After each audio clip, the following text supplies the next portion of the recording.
Yeah, I get right to the racks. Then I make that shit back. Run up on me, get shot in the back. And sure to put if you subscribe to the channel, man. Back in Darius, we got Pops are back out west, and it's only right to cover the one and only, the great one. Rest in peace, Mackie Dre. The final hours of Mac Dre. We love our true crime documentaries. We also did Woody's final hours. Basically, it was the deadliest deeds of Woody. Yeah, go check that out. That was fun. We did Stockton. We checking out a lot of towns. We did the Asian Salinas. Bloods, the Salinas, Stockton Bloods. Go check out our channel. It's a very interesting channel. You can find him on YouTube. I'm sorry, you are Instagram. On please Instagram. follow me, JMTV. You can follow me, Pops React. Join on Instagram. Join the Discord below. Yeah. Thank you for tuning in. Subscribe to the channel. Request the content, and then we react. Give us a thumbs up if you even feeling us a little. Just like the video. How about that? Don't put it in the comments. Just like the video, and that'll help us with the algo. Let's hurry to it.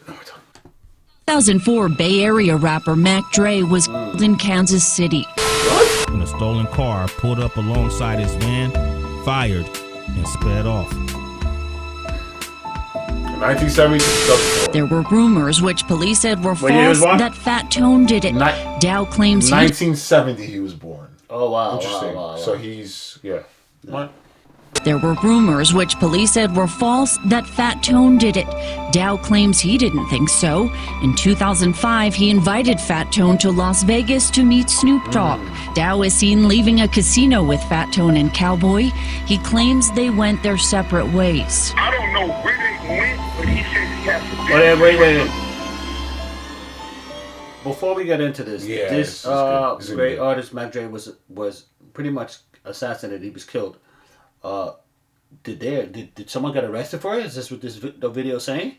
Yes. Okay. All right. I'm 67, so I get shit wrong sometimes. But he said he has some business to handle. Oh shit! He's about to get crazy. 1992. Andre Lewis Hicks, known by his peers and the music industry as Mac Dre, got embroiled in a series of events that sent him down a path that would end with him losing his life. That year, Mac Dre was on a pursuit to boost his music career, launching the label Romper Room Records. At the same time, law enforcement... This voice is annoying, bro. Yeah. I'm sorry I'm stopping it so much. To bring you guys up to speed, Romper Room is an actual cartoon. You can probably find it on your YouTube. It's a kid's show from when we were little. It would come on TV. And I'm talking about when I was like 5 years old. Romper Room. Wow. Yeah, so Romper Room Records. Was particularly interested in solving the string of robberies that took place at pizza shops in the Viejo area where Mac Dre moved to from Oakland. Well, I was born in the big Oak town. Oakland, California. That's where my mama spit me out. But immediately we was rushed to Vallejo. March 26, 1992. Mac Dre was in a vehicle along with his friends, Jamal David Diggs, also known as Jay Diggs, and Simon Curtis Nelson, also known as Kilo Kurt. According to reports, Mac Dre and his friends were intercepted by officers of the Federal Bureau of Investigation, as well as Viejo police on their way back out of Fresno. The basis for the arrest were on charges of conspiracy to commit burglary. FBI reports state that Mac Dre's associates were out casing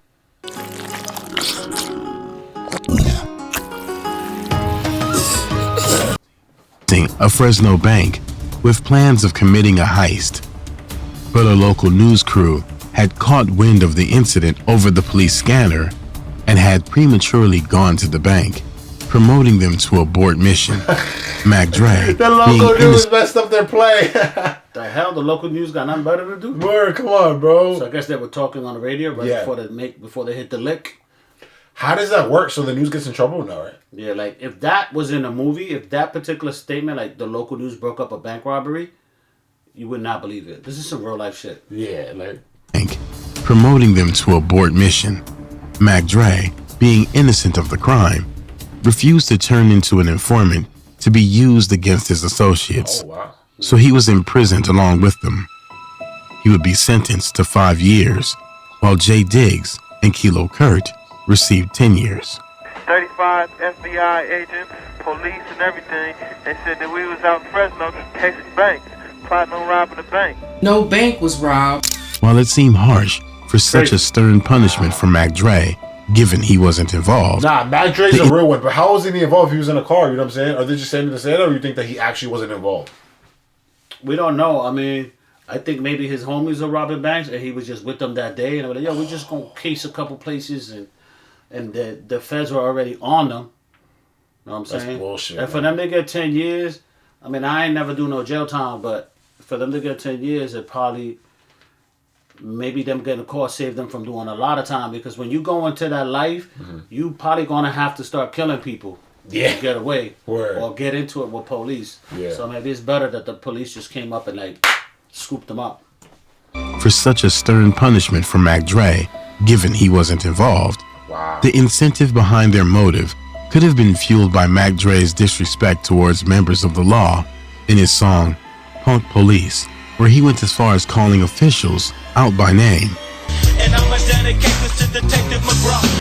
As you imagine, that caused a stir and placed a target on Mac Dre's back by law enforcement. So is it true that before the Vallejo police were, annoyed at you because you had written the song Punk Police? Yeah, they hated it. I hated it. I had everybody singing the song Punk. Information would surface with more details on the bust, stating that a third friend was in the vehicle, Corey Dunn. Apparently, Dunn was flipped to an informant by the FBI and wore a wire while in the vehicle, leading the cops right to Mac Dre and his associates. Later on, August 24th, 2010. Wow. No one said that in the comments. That there was a snitch in this whole thing. Let her up. And Corey Dunn was found deceased with multiple bullet wounds. Jay Diggs would later reveal Mac Dre could have walked free from the charges, of which he was innocent, if he gave the cops the information they wanted against him. But he stayed true to the bond and code they lived by, and did his time, as opposed to Corey Dunn, who he labeled in gang culture a rat. 4 years later, in 1996, Mac Dre is released earlier than his full sentence, mainly assumed to be due to good behavior, and his freedom was invested in turning his focus to solidify his spot in the music industry. He would launch the label Fizz Entertainment, meant to realize his dream as the hip-hop mogul of the Bay Area, but instead led to his untimely end. Wait, Fizz Entertainment. What are you thinking of Thizzler? Thizzler? So he has something to do with Thizzler, or there was somebody inspired by I think him? Thiz is a sound. Thiz, yeah. Let us know. Thiz is a sound that he created according to the comments. Oh shit, you be reading the comments. I'll be in them comments, yo. Holla at me, say yo, I hear you, yo. Pops reacts in the comments. You see him. Pops react, yo. But instead led to his untimely end. Mac Dre was on a high, taking over the Bay Area and building a buzz in the international scene. His music attracted fans from all races, all walks of life. I got fans, like, you come to the Mac Dre show, man, you might see any kind of person there. He was talented, with a future that would place him at the top of the rap hierarchy. His music and fame was reaching as far as exotic islands like Hawaii. But Mac Dre was still learning how to navigate from the gang-influenced life he's accustomed to and his new fame as an artist. This would be his undoing in 2004.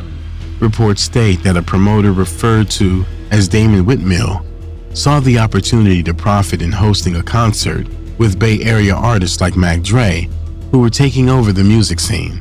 With that idea in mind, he booked a number of Bay Area artists like Mac Dre, Keek the Sneak, and Yuckmouth, along with a bunch of others for Halloween I feel like weekend. You know who these people are. No, I don't know Keek the Sneak, but Yuckmouth is from the Loonies. Okay. What's that?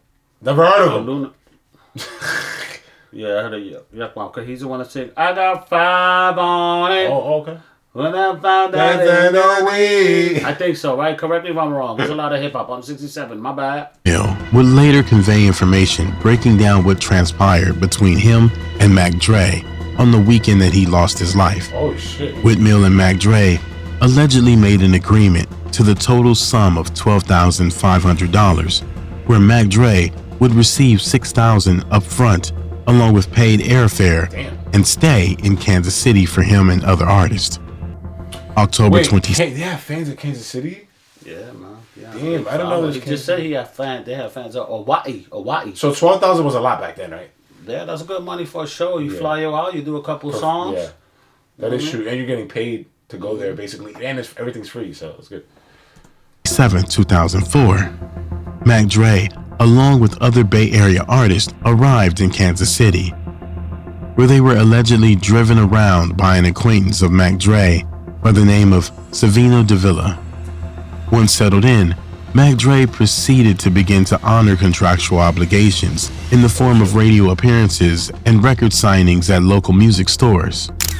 It was from there where things apparently began taking a turn for the worst, setting events in motion, resulting in Mac Dre's demise.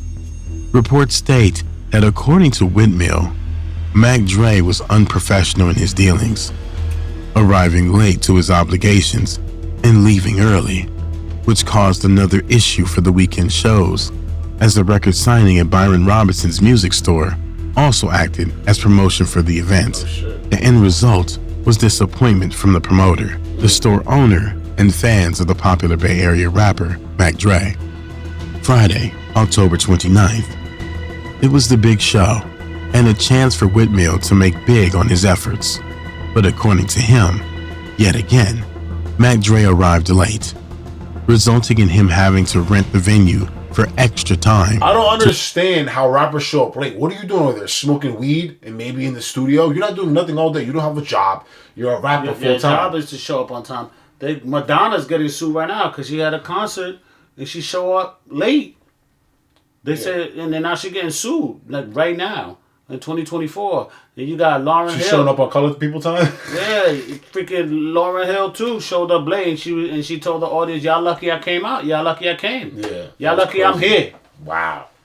Like, what are y'all doing, bro? Doing your makeup in the back? You're a dude. You know what I'm saying? But this is allegations. by the thing. So by the promoters. Yeah, by the promoter. So you never know what really happened. But a lot of rappers be showing up late to the concerts. Well, a lot of artists overall, they don't care. Yeah. Late, resulting in him having to rent the venue for extra time to accommodate Mac Dre's tardiness. However, the night was only about to get worse. According to both Whitmill and his alleged DJ that night, Mac Dre's entire entourage of 20 plus people rushed the stage, which resulted in fans also following suit. The issue was cause for the music to be cut off numerous times due to security reasons, until finally, the show was shut down. This is where Mac Dre made a big error. Keek the Sneak, along with Yuckmouth, felt a negative presence at the show. According to them, there was tension, and the turnout was horrible, so they performed and left without receiving the other end of their payment. They told the promoter to wire them the funds and got out of Kansas City. So it was 2 shows. I made it to 1 show, but me and my wife was going to Hawaii the next day, and I couldn't make it to the show that Mac Dre died. The same band that picked me up, took me to the airport, brought me to the show and all that. No living being should ever eat processed food for every single meal of their life. It was the band that Dre died in, you know what I mean? I just feel like it was a lot of friction, you know what I'm talking about? I felt it, the vibe when I was out there. I felt it when we was at the show, you know what I mean? It was some type of tension I didn't even know of, but it was some tension backstage. I'm like, yeah, I don't even want to be around here, period. Wow. So I left. A couple other people left. We all left. Only Dre stayed. Whatever the reason. So they knew. I feel like the other dude was making up a story and was trying to say like, oh, me and my wife's going to Hawaii, so bro. You felt the energy. It was some weird shit. How you gonna, even if you're gonna book a Hawaii trip if you know you got a concert? Like, come on. But he did 1 concert, but he and his wife was out for the second. But I was reading this right here. Mac Dre decided to stay the weekend. The other 2 artists got up out of there. And that's where things kind of turned really bad. Oh, man. That's good. Mac Dre stayed while they left. in an attempt to recoup lost funds on what seemed like a failed event. The promoter allegedly booked Mac Dre to perform at a Halloween party Sunday the 31st, 2004, to close off the weekend. According to other sources like Jay Diggs, Mac Dre was scheduled to be there but ended up in an altercation with the promoter. From all appearances, Mac Dre showed up and did his part. But when it was time to leave, the promoter was refusing to pay the remaining sum owed as he wanted Mac Dre to stay longer. However, the promoter tells a different story, stating that Mac Dre again showed up late, and instead of trying to live up to his obligations, he allegedly left after 30 minutes without even performing. Davila, who spoke with Mac Dre before he arrived at the event, would allegedly later tell detectives that Mac Dre mentioned to him he didn't feel safe due to the nature of how things were organized. At this point, Whitmill, the promoter, is left at the event while Mac Dre leaves after the argument in a white van, allegedly driven by a man by the name of Pierce. Mac Dre would never make it back to his hotel.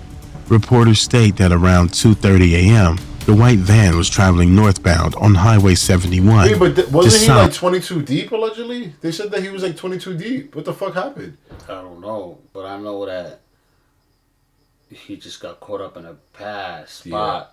Yeah. And a lot of the story don't add up. So if I book you for 2 shows, I'm the promoter. You come, you do everything you said he did. Like, he didn't show up, he came late, he left early, he got people running on the audience. He come through with 50 people, his whole crew, his posse. Why would you book him for the Halloween? Yeah. You know what I mean? This doesn't add up. And it's always like artists, like they make this critical error of staying like, you gotta know when to take your L and be like, yo, I'm out. Like, word. I'm out. The energy ain't right. Like, you see how Yuck Mouth and the other Kick the bounce? sneak, yeah. Kick the sneak bounce. You gotta like... Gotta move on. You gotta get up out of there, man, when it ain't right. Sometimes you take your L, maybe you don't get paid. You know what I mean? I think he ain't pay him. It looked like the promoter probably didn't pay him. He paid him up front the $6,000 for the first 2 shows or the first show, and it didn't go right, and then they try to make it right by doing a Halloween.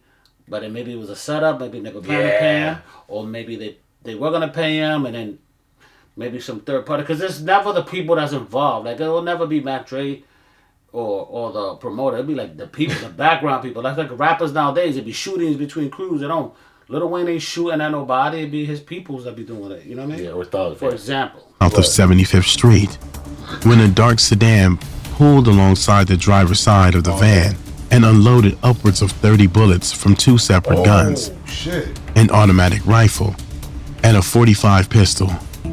On Interstate 70, a group of armed men in a stolen car pulled up alongside his van, fired, and sped off. The sedan rammed the driver's side of the van in between taking shots at it. The van would lose control and plunge into a ditch, tossing Mac Dre from the vehicle, while the driver crawled from the wreckage and ran to the hotel for help. At approximately 3:30 a.m., an hour after the incident occurred, police would arrive at the scene to find a motionless Mac Dre with a bullet wound to the back of his neck. Yeah, I don't know what these cops be doing. They be putting up bad late things like an hour later. What the hell? Yeah, Kansas City police. Wait, what they doing? To find a motionless Mac Dre with a bullet wound to the back of his neck. He was pronounced deceased at the scene. The black vehicle used in the homicide would be found later on with shell casings matching those at the scene, and holes from inside the door indicated the shooter fired from inside the vehicle rather than hanging outside. Further confirmation it was the vehicle in the crime was found in the white paint along the passenger side of the door where the white van was rammed in the attack. Mac Dre's passing shook the entire Bay Area. To them, he was a legend gone far too soon. But the question plaguing everyone's mind was, who was responsible? Many of those fingers pointed to a Kansas City rapper by the name of Anthony Watkins, also known as Fat Tone. Rumor began circulating that Fat Tone and Mac Dre had a falling out that weekend before Dre was murdered. The allegations of his involvement were later escalated when another rumor, even more sinister than the last, began circulating. It stated that Fat Tone released a song dissing Mac Dre and hinting at being responsible for his passing. As it turned out, that seemed far from the truth, as no one has ever claimed to hear the song. Terrible. You know, that situation happened, and then the streets start talking. Everyone starts saying, oh, it was Fat Tone. It was Fat Tone. Because Fat Tone has a song called, where he says, I killed the Thizzle Man. Oh, shit. And so forth. But I've never heard that song. Me neither. You see what I'm saying? And he publicly denied it. He said, nah, I had love for Mac Dre. They had songs together. From friends of Mac Dre to enemies, they all agree Fat Tone wasn't responsible for Mac Dre's passing. But it was too late. On May 3rd, 2005, assailants would retaliate for Mac Dre, taking Fat Tone's life along with another associate by the name of Jermaine Atkins, also known as Cowboy, and a possible female witness by the name of Lee Larson, who later lost her life. In 2004, Bay Area rapper Mac Dre was killed in Kansas City. There were rumors, which police said were false, that Fat Tone did it. He's among the most popular local rap artists, touting 5 CDs, including this new release. But after the murder of Mac Dre, Fat Tone's name began circulating in hip-hop magazines and websites as a possible suspect.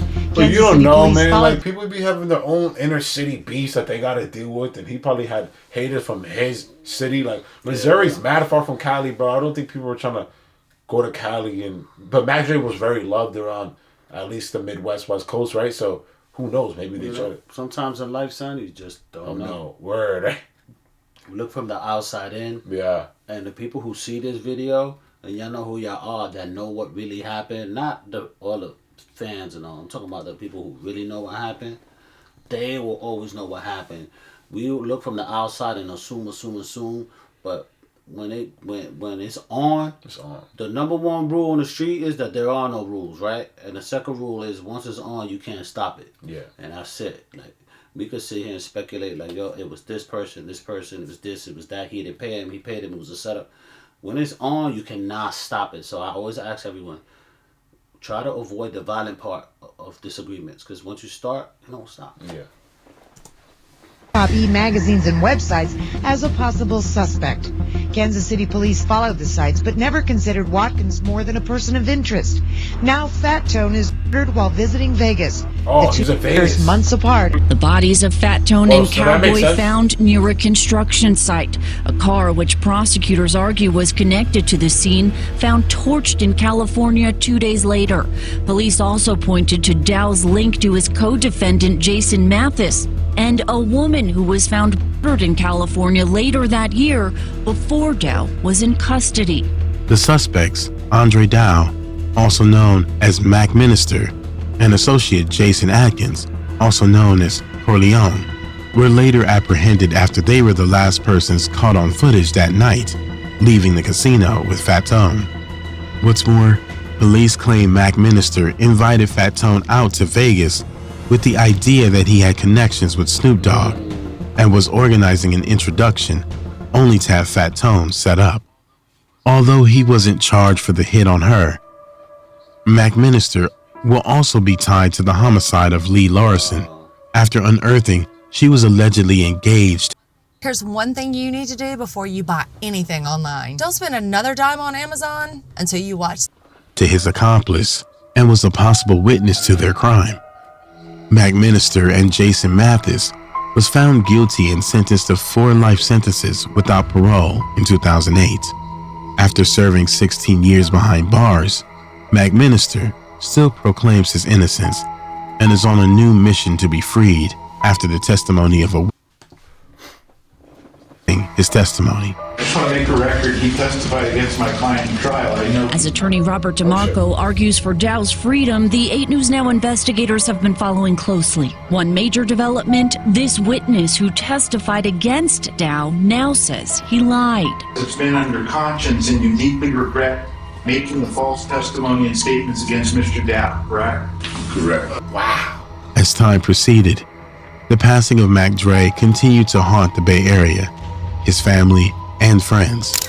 A rapper by the name of JT the Bigger Figure recently went live on his profile, allegedly exposing the true betrayal of Mac Dre, stating that it was his own friend Jay Diggs, along with Kilo Kurt, who set him up to be taken out so that they can take ownership of his label. If you know the history, you know Mac Dre was booked at 2 shows in Kansas City.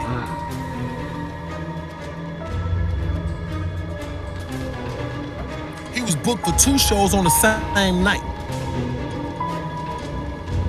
Okay? Kilo Kurt was not happy about this. He was feeling some kind of way. But I don't understand. Mac Dre was bigger than all of them. That doesn't even make sense. Why would they try to take out Mac Dre? This guy's bugging, bro. Why would they try to take out Mac Dre if he's the star? That's like taking out Lil Baby. They said they're trying to steal his label. Yeah, but they're nobodies. The label's gonna go downhill if he's not alive, you idiots. Maybe, I don't know. Maybe he's trying to lock it in. Steal his label? Why? They were on the contracts. If he died, Maybe the contract, or maybe they had a percentage of it. Hey, what happens if you owe 30% of a contract? You die, company, and then 30% of your paperwork ain't right. The other owners is gonna keep running the company and take your shares. Wow, that's what maybe he's saying. He was feeling some kind of way.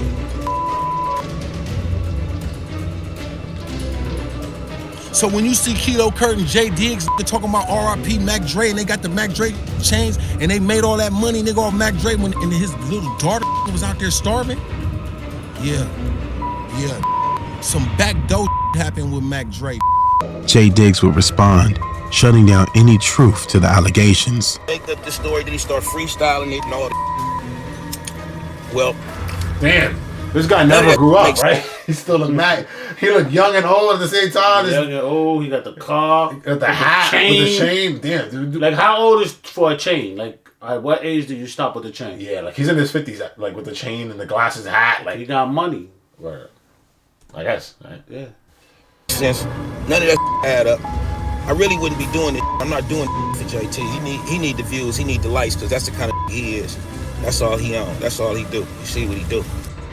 Jay Diggs also made it known on an interview with Vlad TV that the ones responsible for Mac Dre's passing also paid with their life later on. One person's passing led to so much bloodshed, a legend engraved in hip-hop always to be remembered. Rest in peace, Mac Dre. Nice, but I don't understand. You guys gotta let us know. So who do you guys think who did it? Because this guy tried to solve it, but this is a mean case of who done it. Yeah. Who you guys put in the comment below? Who you think we done it? Right? Thanks for tuning in. We out of here. And I know how it gets, so I gotta stay low and I move my knot. I don't trust no nigga, I don't trust no man, ain't no friends, everybody get shot. You never know how nigga gon' throw him, hitting the floor with a couple of shots. You better move, you better